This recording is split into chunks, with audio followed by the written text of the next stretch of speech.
on. Hey, what's happening? What's happening? Today is another edition of Reeves Reflection. I am your host, Tony Reeves. Let's go ahead and get started. And I want to talk to you about the day I broke my glasses.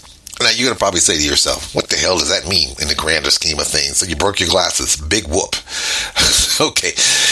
It's not that I haven't broke my glasses before. Right? I mean, I've had glasses since I was 12 years old. So breaking glasses is not an uncommon thing.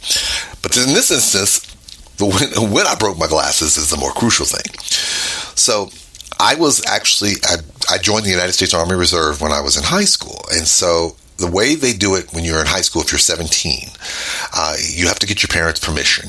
And if you go in, especially during my time, I was in the middle of high school, they do, at the time they call split option training. And you're like, well, what is split option training?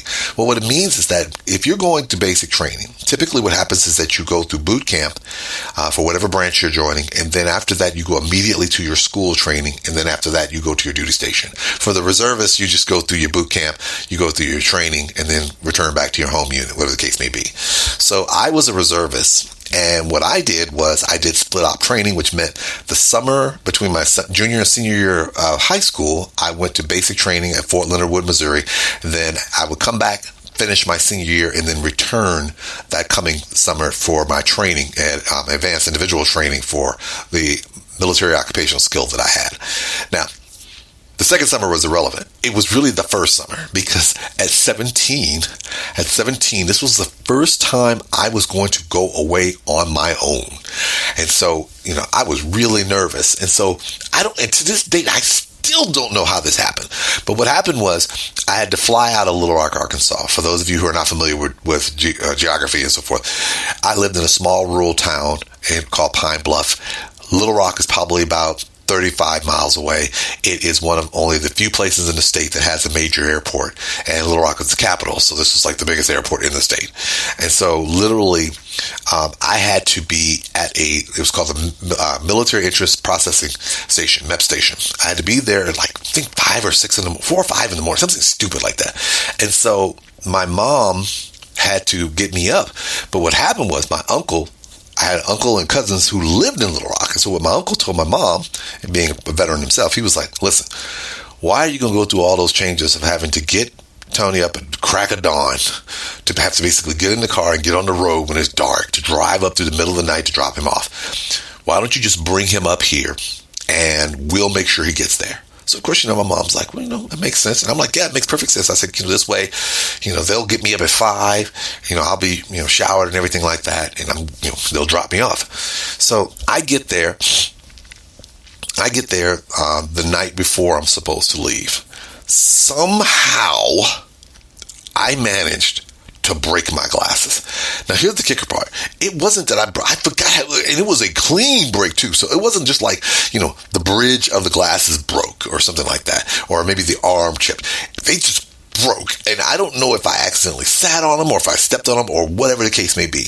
Why is that important? Well, because they were broke. I think they were broke to such a magnitude that I could not, duct tape them together so that I could basically get through. Now, it was funny because being 17, and I had somebody once tell me, you did that on purpose because you didn't want to go. I said, that might have been the case because, again, even though I had gone through all the physicals and taken all the exams and everything I needed to, I was terrified because this would mark the first time I was going away from home. So, as a result, I ended up being taken to, I still remember it, I got up at 5 o'clock in the morning. I don't even think I took my glasses with me, because they were just, if I remember, they were just completely disintegrated. I think what it was, I think I broke the lens and everything like that, because at that particular point, I can't do anything with it because I can't see nothing. So here I am, and I'm nearsighted. So that means I can, you got to put something almost up to my face for me to see it. So here I am. I get up at 5 o'clock in the morning, and I'm going, I think my cousin drove me, and here I am, I'm going over to this duty station MEP station, in order to be taken to the airport to be flown to St. Louis. And then in St. Louis, I was going to be met by some people. They were going to drive us from St. Louis to Waynesville, which is where the base was, and then from Waynesville into Fort Leonard Wood. And let me just be clear when I tell you this. I couldn't see anything. So I'm sitting here. Everything is overwhelmingly blurry. So I've only flown, at this particular point in time, I'd only flown on a plane once, and I was 7 the last time I flew on a plane. So here I am, 17 years old. This is the first time I'm flying on a plane by myself. I'm nervous, and I can't see. And so then we fly up to St. Louis. I had never been to St. Louis's airport, of course. It's only the second time I've flown, so why would this be? So get to St. Louis and take a wild guess. Look here, I can't see. And so I'm sitting here, I'm squinting as hard as I can just to be able to follow people. And it was terrifying. And then I get to the guy, he takes us on a bus, and there's a whole bunch of us. And the whole time I am nervous as all get out. And the fascinating part was that I didn't tell anybody I didn't have my glasses. Don't ask me why. I didn't say a word. And so I'm sitting here, I'm going through boot camp, and I'm going through the processing. And finally, like the first 3 days when you get to Fort Leonard Wood or any of the duty stations, they're doing what's called in-processing. So, they're getting us our uniforms. They're having us take last-minute shots that we need. They're having us fill out paperwork. And I'm doing all this. And again, people, I can't see.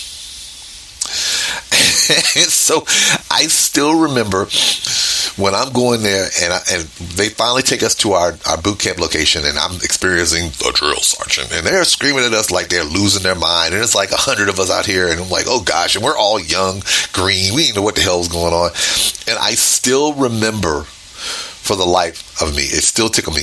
I'm standing in formation. It's, we're talking June of 1986, and it is hot, and we're out there, and basically I can follow along. And for those of you who thinking, were you like completely blind? I think, no, I wasn't completely blind. I could see, but just everything was blurry.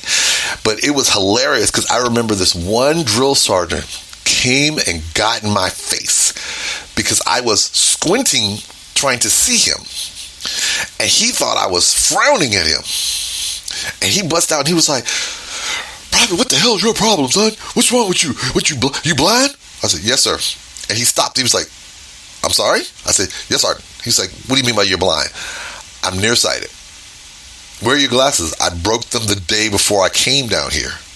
And you could just kind of see the wheels in his head turning like, oh crap, this is going to be a problem. Fortunately for me, at some particular point, I was going to be getting some Army issue glasses.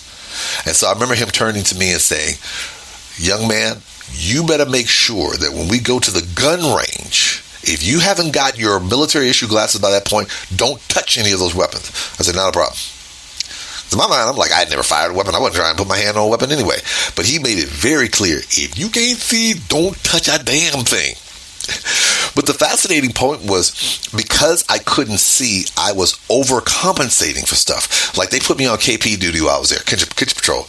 And I still remember I was serving, but I was cleaning. I was really, really cleaning, really cleaning. And I remember there was a sergeant back there, and I was cleaning, and every time I thought I was done, he'd come back, and I said, "What'd you think, Sergeant?" He said, "You missed spot. And I was like painting away, trying to clean as hard as I possibly could.